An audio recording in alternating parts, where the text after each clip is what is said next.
हाँ जी दोस्तों, सत श्री अकाल जी सारिਆਂ ਨੂੰ। ਕੀ ਹਾਲ ਚਾਲ ਨੇ? ਸਵਾਗਤ ਹੈ ਤੁਹਾਡਾ ਆਪਣੇ ਚੈਨਲ ਪੰਜਾਬੀ ਇਨ ਹੰਗਰੀ ਤੇ। ਅੱਜ ਆਪਾਂ ਖੜੇ ਹਾਂ ਹੰਗਰੀ ਬੁਦਾਪੇਸਟ ਦੇ ਵਿੱਚ ਤੇ ਅੱਜ ਆਪਾਂ ਗੱਲ ਕਰਾਂਗੇ ਇਮੀਗ੍ਰੇਸ਼ਨ ਨੂੰ ਲੈ ਕੇ। ਜਿਹੜੇ ਨਵੇਂ ਲੋਕਾਂ ਦੇ ਮਨਾਂ ਵਿੱਚ ਸਵਾਲ ਨੇ ਵੀ ਕੀ ਰੂਲ ਚੇਂਜ ਹੋ ਰਹੇ ਨੇ ਇਮੀਗ੍ਰੇਸ਼ਨ ਦੇ ਹੰਗਰੀ ਦੇ ਵਿੱਚ। ਤੇ ਅੱਜ ਸਾਡੇ ਨਾਲ ਹੈਗੇ ਨੇ ਚੰਦਰ ਸ਼ੇਖਰ ਜੀ।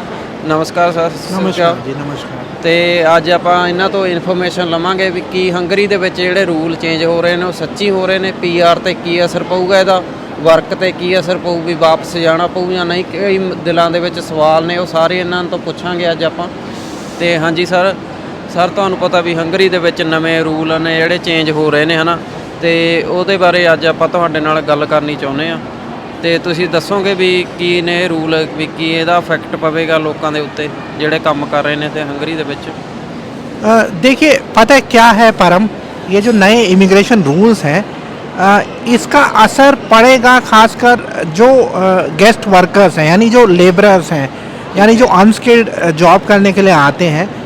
तो देखिए, जॉब्स तो हंगेरी में बढ़ती रहेंगी, तो काम बहुत ज़्यादा है, लेकिन अब रिस्ट्रिक्शन ये है कि जो गेस्ट वर्कर है, अभी तक ऐसा लगता है कि नियमों को देख के कि वो फैमिली को नहीं बुला पाएंगे एटलीस्ट पहले साल में। इस पे भी और मुझे थोड़ा सा स्टडी करना है।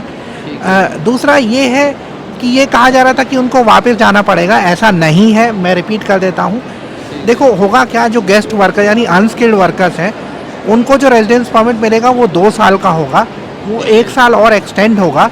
उसके बाद अगर वो कैटेगरी चेंज करते हैं, जैसे वो वर्कर से सेल्फ एम्प्लॉयड में जाते हैं तो उनको हंगेरी के बाहर जाना पड़ेगा। लेकिन अगर वो अपने रेजिडेंस परमिट को एक्सटेंड कर रहे हैं, जैसे वर्कर से वर्कर कैटेगरी में ही रहते हैं, तो वो हंगेरी के बिना बाहर जाए भी अपने रेजिडेंस परमिट को एक्सटेंड कर सकते हैं।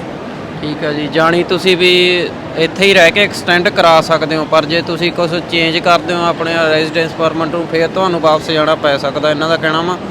ਤੇ ਸਰ ਜਿਵੇਂ ਹੁਣ ਤੁਸੀਂ ਲਾ ਲਓ ਵੀ ਮੈਂ ਹੰਗਰੀ ਦੇ ਵਿੱਚ ਇੱਥੇ ਰਹਿਣਾ ਵਾ, ਤਾਂ ਜਿਵੇਂ ਮੈਨੂੰ 3 ਸਾਲ ਹੋ ਗਏ ਨੇ, ਕੀ ਉਹ ਪੀਆਰ ਬੰਦ ਕਰ ਦਿੱਤੀ ਹੈ ਗੌਰमेंट ने भी पीआर नहीं मिलेगी वर्करों को? देखिए क्या है, हंगेरी में 2 तरीके की पीआर होती है।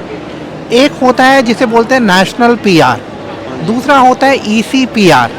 तो जो नेशनल पीआर होता है उसके लिए आप अप्लाई कर सकते हैं जब आपको हंगेरी में रहते हुए 3 साल हो जाते हैं, और ईसी पीआर के लिए आप एलिजिबल होते हैं जब आपको 5 साल हो जाते हैं। तो ये बात सही है, अगर आप अनस्किल्ड वर्कर हैं तो आप नेशनल परमानेंट रेजिडेंस कार्ड के लिए नहीं अप्लाई कर सकते, लेकिन आप ईसी पीआर यानी ईयू पीआर के लिए अप्लाई कर सकते हैं 5 साल के बाद। ਠੀਕ ਹੈ ਜੀ, ਜਾਣੀ 5 ਸਾਲ ਦੇ ਬਾਅਦ 'ਚ ਹਰੇਕ ਕੋਈ ਅਪਲਾਈ ਕਰ ਸਕਦਾ ਇਸ ਪੀਆਰ ਨੂੰ ਜਿਹੜਾ ਹੰਗਰੀ ਦੇ ਵਿੱਚ ਰਹਿ ਰਿਹਾ ਵਾ ਲਗਾਤਾਰ। हाँ जी, हाँ जी। देखिए क्या है, ज़्यादातर ईयू कंट्रीज़ में जो पीआर के लिए आप एलिजिबल होते हैं वो 5 साल के बाद होते हैं, और हंगेरी में थोड़ा सा डिफरेंस है क्योंकि यहाँ पे एक नेशनल पीआर जैसी चीज़ है। तो एक चीज़ ध्यान रखिए, पीआर नहीं बंद हो रहा है। आप अभी भी हंगेरी में अगर अनस्किल्ड वर्कर हैं और अगर आप एलिजिबल हैं तो ईसी पीआर यानी यूरोपियन पीआर के लिए अप्लाई कर सकते हैं 5 साल के बाद। ਠੀਕ ਹੈ ਜੀ। ਤੇ ਸਰ ਜਿਹੜੇ ਅਨਸਕਿੱਲ ਹੁੰਦਾ, ਸਕਿੱਲ ਹੁੰਦਾ ਵੀ ਇਹ ਕਿਵੇਂ ਹੁੰਦਾ, ਵੀ ਜਿਵੇਂ ਹੁਣ ਮਿਲਾ ਲਓ ਮੈਂ ਡੈਰੀ ਫਾਰਮ 'ਚ ਜਾਂ ਫੈਕਟਰੀ ਦੇ ਵਿੱਚ ਕੰਮ ਕਰਦੇ ਆ ਵਾਂ, ਤਾਂ ਇਹ मैं अनस्किल ਦੇ ਵਿੱਚ ਗਿਣਿਆ ਜਾਵਾਂਗਾ ਜਾਂ ਵੀ ਕਿੱਦਾਂ? देखिए पता है क्या चीज़ होती है, कई ऐसी जॉब्स होती हैं जिसके लिए कोई ना डिग्री नहीं चाहिए। हाँ जी। अब सपोज़ करिए कि आप डेयरी फार्म में काम करते हैं, भले ही आपके पास ग्रेजुएट डिग्री है तो भी आपको अनस्किल्ड माना जाएगा। लेकिन कुछ ऐसे जॉब्स हैं, क्या है, हंगेरियन सिस्टम में ना कोड है। हाँ जी। जैसे कनाडा में नॉक चलता है, यहाँ पे भी कोड्स होते हैं हर प्रोफेशन के। तो अगर आप ऐसे काम में हैं जिसमें बीए, एमए, एमटेक की डिग्री चाहिए तो आप स्किल्ड कैटेगरी में आएंगे। और अगर आप कोई ऐसा काम कर रहे हैं जैसे डेयरी फार्म के लिए अनफॉर्चुनेटली कोई डिग्री नहीं चाहिए, हाँ जी। तो उसको अनस्किल्ड माना जाएगा। ठीक है जी। तो सर ये जो इमिग्रेशन चेंज हो रही है, इस पे स्टूडेंट पे भी कोई असर पड़ेगा, स्टूडेंट वीज़ा पे या? देखिए क्या है, अभी तक ऐसा लगता है कि स्टूडेंट फैमिली रियूनिफिकेशन नहीं कर पाएंगे, लेकिन स्टूडेंट पे वैसे कोई असर नहीं पड़ेगा। क्योंकि देखिए मैं कहूँगा 10 में से 9 स्टूडेंट तो सिंगल ही होते हैं, तो उन पे बहुत ज़्यादा असर नहीं पड़ेगा। काम वो 30 आवर्स पर वीक कर पाएंगे, ठीक है। 30 आवर्स अगर हम और कंट्रीज़ की कंपेयर करें तो ज़्यादा है। और कंट्रीज़ पे आमतौर पे स्टूडेंट्स 20 आवर्स ही काम कर सकते हैं, और वो सेमेस्टर ब्रेक जब होगा, जैसे गर्मियों की छुट्टियां हैं, तो वो फुल टाइम काम कर पाएंगे। एक और चीज़, हंगेरियन गवर्नमेंट फुल स्कॉलरशिप देती है। आम तौर पे ना 12वीं के बाद स्कॉलरशिप नहीं होती है, तो इस समय हंगेरियन गवर्नमेंट की स्कॉलरशिप भी निकली हुई है, स्टिपेंडियम हंगेरी का। तो स्टूडेंट के लिए तो बहुत अच्छी जगह है हंगेरी। ठीक है जी। सर जैसे जो काम करते हैं हंगरी में वर्कर, जिनको वो काफ़ी टाइम हो गया है, 4 साल 5 साल 6 साल, वो आगे फैमिली को बुला सकेंगे या नहीं, भी कोई ऐसा है या बंद हो जाएगा? देखिए अभी तक क्या है, अभी तक जो पहली नज़र में देख के लगता है कि जो लेबरर्स हैं या अनस्किल्ड वर्कर्स हैं वो फैमिली को नहीं बुला पाएंगे। लेकिन मैं इस रूल को और ध्यान से पढ़ रहा था, तो शायद ये पॉसिबल है कि वो पहले साल नहीं बुला पाएंगे और उसके बाद वो बुला पाएंगे। तो ऐसा होने की पॉसिबिलिटी है। अगेन देखिए ऐसा है कि हो सकता है इन रूल्स में कुछ चेंज आए। जो मुझे सबसे स्ट्रेंज लगा वो है कि फैमिली रियूनिफिकेशन को रोकना अनस्किल्ड वर्कर्स के लिए या फिर स्टूडेंट्स के लिए, क्योंकि पहले तो फैमिली को बुलाना हंगेरी में आसान था, तो ये थोड़ा सा नेगेटिव चीज़ है। लेकिन उम्मीद है कि ये चेंज हो जाएगा।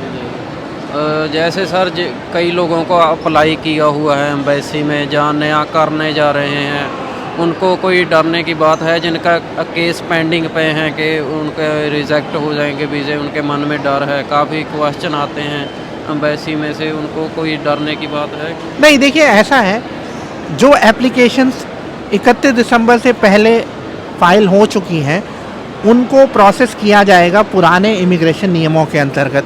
जैसे आप स्टूडेंट हैं और आपने फैमिली रियूनिफिकेशन के लिए अप्लाई किया है तो आप एलिजिबल हैं।